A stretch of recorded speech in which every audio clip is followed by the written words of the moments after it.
Gene expression cascades are really similar to these complex industrial assembly lines. So starting from transcription, mRNA splicing, and translation, and then coordinated by dozens of these molecular workers.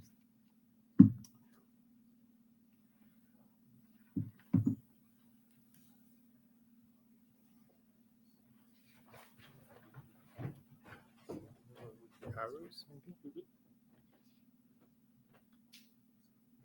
Okay. Now, splicing machinery is under immense pressure to process a lot of these molecules and in a really small amount of time. And so I don't know about you guys, but I tend to make more mistakes whenever I'm doing things faster.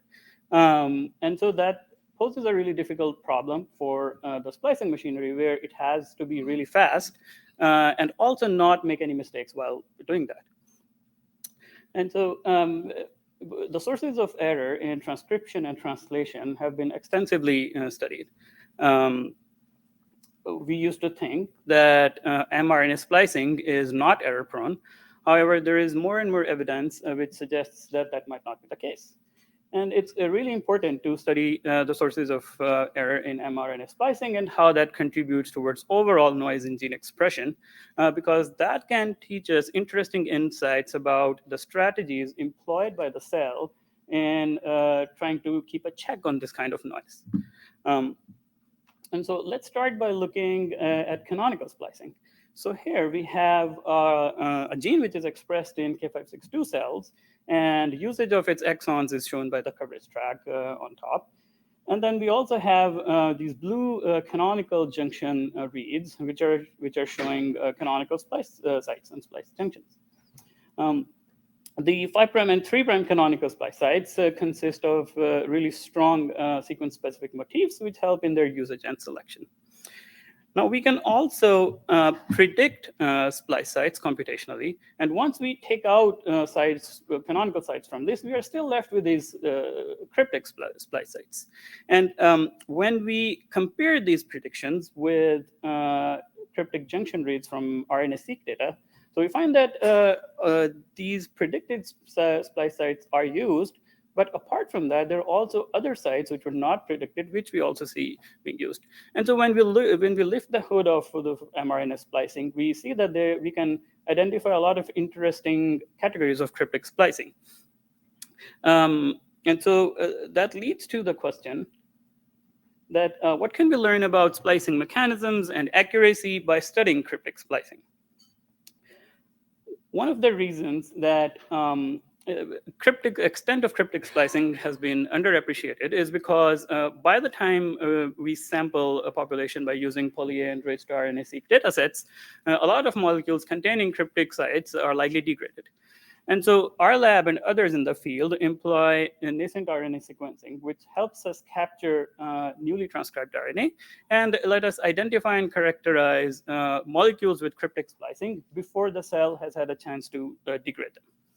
And so by using this strategy, we labeled our cells with 4SU. It's a uridine analog, which incorporates into newly transcribed RNA. And so after nucleophorexation, we are able to pull down this newly transcribed RNA with the help of 4SU. And that gives us our nascent RNA. And as controls, we have RNA from nucleophorexation and poly-A-enriched RNA from whole cells. And in addition, another reference that we have is we have cyclohexamide-treated cells. So cyclohexamide inhibits translation, which inhibits nonsense-mediated decay pathway, which is an important pathway for degrading transcripts, which arise due to a subset of the cryptic splicing products. And so we sequence these libraries to a really high depth and then map these with STAR. Now, we wanted to develop a pipeline which was accurate for identifying cryptic splice sites. And we started off by optimizing parameters for STAR, which would give us an optimal balance for specificity versus yield of the novel cryptic splice sites that we are detecting. And then after that, we developed a Python-based package called splice checks, which helps us obtain gene and sequence-specific features associated with each splice site, which would help us analyze those sites. The third thing is that STAR does not assign strand value to novel non-canonical splice sites. And this category was really important for analysis. And so we made a Python script which is able to solve this problem and assign strand to these category. And then we also observed that there are cases in our splice junction data in which are in which the splice junction is in intergenic regions or between genic and intergenic regions. And so to be more focused in our analysis, we removed these from our data set. And we did a bunch of things, but more importantly, we are using human reference for mapping and other analysis. And it's likely that there are genetic differences between the human reference and our cell lines that we are using. And so to overcome that, we removed splice sites which had SNPs in the respective cell line compared to the human reference genome. So by using that pipeline, we now had to define cryptic splice sites because if you look at literature, there are different ways in which people have defined cryptic splice sites. And so our category relies on these two parameters of fidelity, which is the canonical. And so high fidelity is canonical, low fidelity is non-canonical, and known versus novel, which is annotated versus unannotated. And so high fidelity known category is our canonical splice site category, and everything which is either novel or low fidelity constitutes our cryptic splice site category. And so by using this strategy, we now started to look at how much of cryptic splice sites do we observe in our data set. And so first thing is that in nascent RNA, we see quite a lot of 30 to 40% of cryptic splice sites compared to canonical sites. And in addition to that, the proportion is higher in nascent than nuclear, which is higher than poly-A in turn. And so then the question is that there are a lot of these sites, but how often are these being used? And so to look at that, I'm showing you a distribution of reads per site for canonical and cryptic splice sites. Cryptic are dotted.